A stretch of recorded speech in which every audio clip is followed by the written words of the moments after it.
Mom realizes cops discovered her horrifying secrets. The perfect suburban life.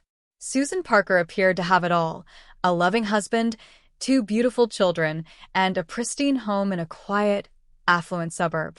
She was the kind of woman everyone admired, always perfectly dressed, her children well-behaved, and her home immaculate. Her husband, Mark, was a successful businessman, and together they were the picture of suburban bliss.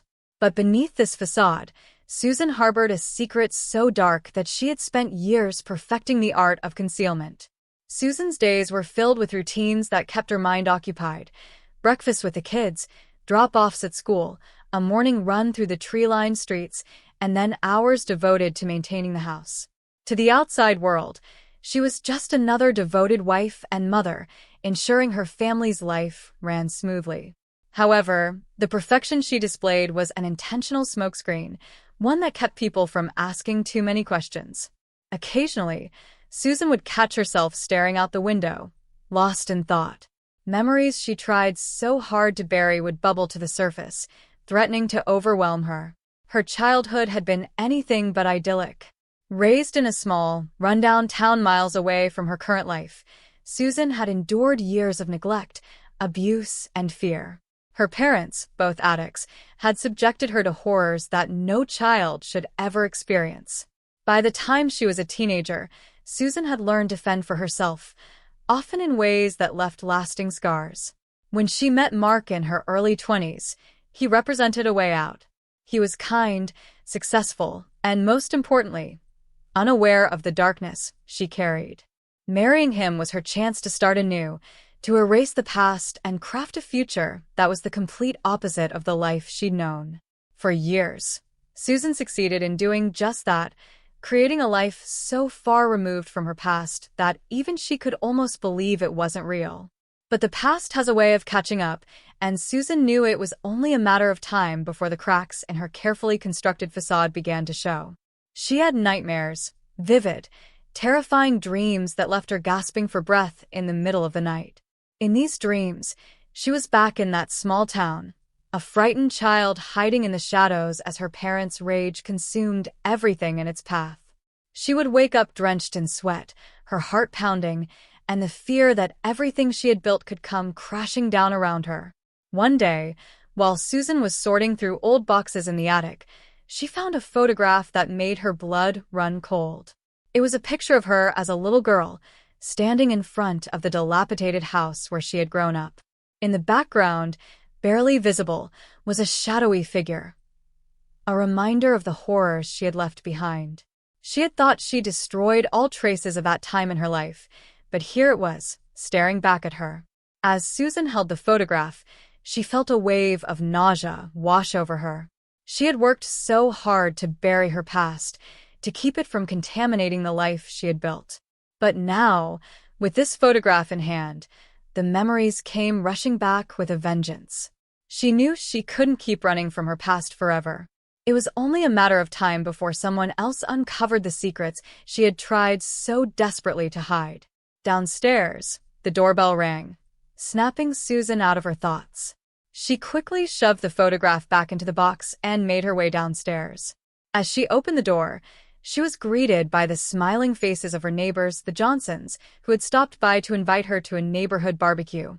She forced a smile, pushing her fears to the back of her mind. But as she chatted with them on the doorstep, her heart pounded in her chest. She could feel the walls closing in, the pressure mounting. Her perfect suburban life was a fragile illusion, and she was living on borrowed time. The unsettling visit. The neighborhood barbecue was everything Susan expected: children playing on the lawn, the smell of grilled meat filling the air, and the sound of laughter floating through the late afternoon sun. Susan moved through the crowd with practiced ease, greeting neighbors with warmth and engaging in small talk. On the surface, everything appeared normal, but her mind was elsewhere, haunted by the photograph she had found earlier that day. Throughout the event, Susan kept a close eye on her children, Emily and Jake, as they played with the other kids. Seeing them so happy and carefree was a bittersweet reminder of why she had fought so hard to create this life. But beneath the surface, anxiety gnawed at her. The image of her younger self, that shadowy figure in the background, loomed large in her thoughts. "Everything okay, Susan?" her neighbor, Diane, asked, breaking her reverie. Diane was a kind woman in her early 40s, always quick to notice when something was amiss. Susan forced a smile. "Oh, yes, just a bit tired, I suppose. It's been a long day." Diane nodded sympathetically. "I get it. Being a mom is exhausting, isn't it? But you're doing a great job. Mark and the kids are lucky to have you." Susan thanked her and continued circulating through the party, but Diane's words rang hollow in her ears. She felt like an imposter in her own life. Every smile she offered, every casual laugh, felt like a lie. The walls she had built around herself were strong, but they weren't impenetrable, and something was starting to chip away at them. As the barbecue wound down, Susan made excuses to leave early, claiming the kids needed to be put to bed. Mark offered to stay and help clean up, and she was grateful for the momentary reprieve. She needed time alone to think, to figure out what to do next. Back at home, after putting Emily and Jake to bed, Susan poured herself a glass of wine and settled into the living room. The house was quiet, the only sound the ticking of the clock on the mantel. She took a sip of wine, trying to calm her nerves, but the tension in her chest only grew tighter. She thought about the photograph again, wondering how it had ended up in the attic. She had been so careful to erase every trace of her past, to hide it away where no one could find it, not even herself. But somehow, it had found its way back into her life, like a ghost that refused to be exorcised. Susan was lost in thought when the doorbell rang, startling her. She glanced at the clock. It was nearly 9 p.m. Who could be visiting at this hour? She set her glass down and went to the door, her heart beating faster with every step. When she opened the door, 2 police officers stood on her front porch. The sight of them sent a jolt of fear through her, and she instinctively tightened her grip on the door handle. "Mrs. Parker?" one of the officers asked, his expression serious, but not unfriendly. "Yes," Susan replied, her voice trembling slightly. "I'm Officer Reynolds, and this is Officer Martinez. We're sorry to bother you at this hour, but we need to ask you a few questions." Susan's mind raced. Had something happened to Mark? The children? Or was this about something else? Something connected to the secrets she had buried? "Is everything okay?" she asked, struggling to keep her voice steady. Officer Reynolds exchanged a glance with his partner before answering. "There's nothing to worry about, ma'am. We're just following up on a few things related to an old case." "An old case?" Susan repeated, her stomach twisting in knots. "Yes," Officer Martinez said, stepping forward. "We're investigating some new developments related to a series of incidents that occurred years ago. It's a routine inquiry, but we thought you might have some information that could be helpful." Susan's mind went blank. She couldn't think of any possible connection between herself and an old police case, at least, not one that anyone should know about. "What sort of incidents?" she asked, trying to buy herself time. "We can discuss the details inside if you don't mind," Officer Reynolds suggested. Susan hesitated, every instinct telling her to keep them out, to deny everything. But she knew that refusing them would only raise suspicion. With a forced smile, she stepped aside and motioned for them to enter.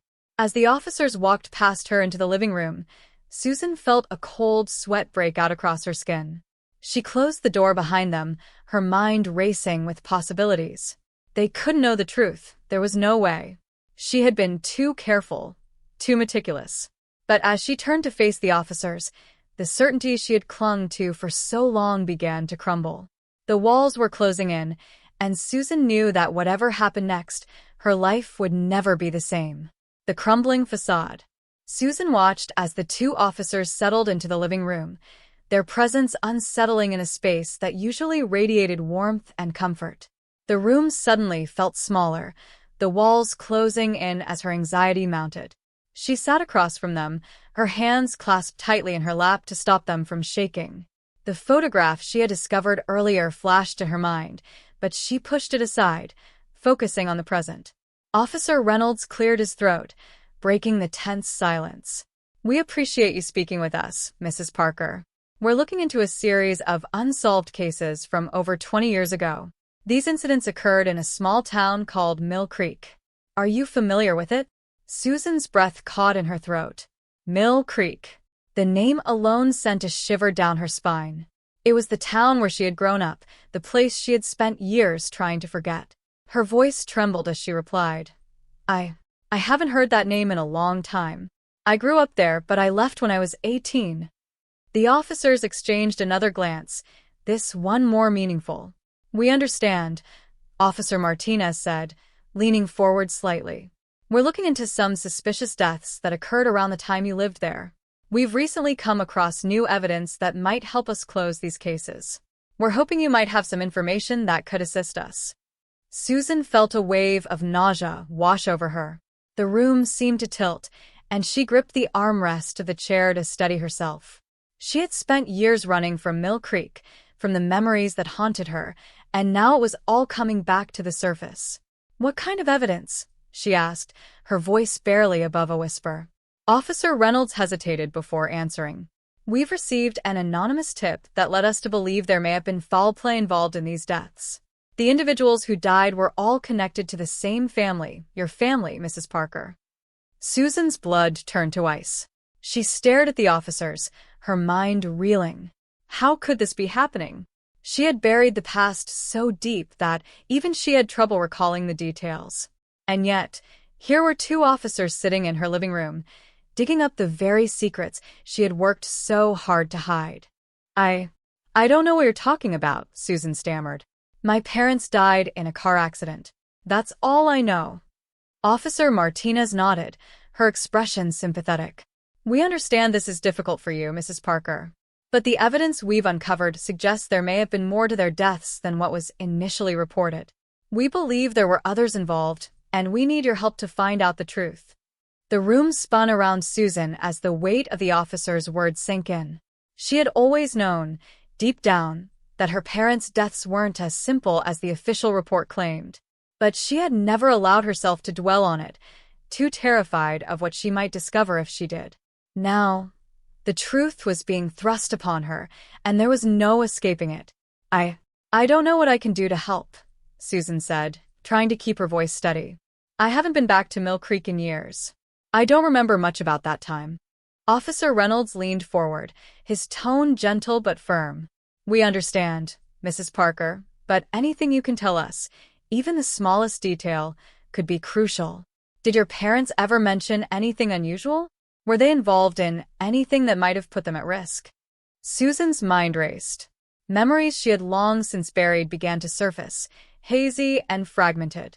She remembered the constant fear, the way her parents would whisper late into the night, their voices tense and urgent.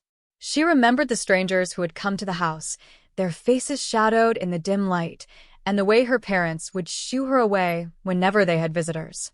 But most of all, she remembered the night they died, the screech of tires, the sound of metal twisting, and the eerie silence that followed. She had been told it was an accident, that they had lost control of the car on a rainy night.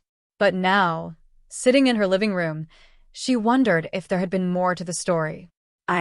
I'm not sure, Susan finally said, her voice trembling. There were always people around, strangers. My parents were involved in some things, but I was too young to understand. I just remember being scared all the time. Officer Martinez gave her a reassuring nod. That's helpful, Mrs. Parker. We're not here to accuse anyone. We just want to get to the bottom of what happened. If you remember anything else, anything at all, please let us know. Susan nodded numbly, her mind swirling with questions. As the officers stood to leave, Officer Reynolds handed her a card. If you think of anything, don't hesitate to call, he said. Susan took the card, her fingers trembling. Thank you, she whispered, her voice barely audible. As she watched the officers leave, a heavy silence settled over the house. Susan sat back down, staring blankly at the card in her hand. The life she had built, the safety she had created for herself and her family, felt like it was slipping through her fingers. She had thought she could escape her past, but it had found her, creeping back into her life like a dark shadow. Susan knew she had a choice to make, continue running, or face the truth head-on. But the thought of what that truth might reveal terrified her. As she sat in the darkening room, the walls of her perfect life began to close in, and she realized with a sinking feeling that she could no longer keep the past at bay.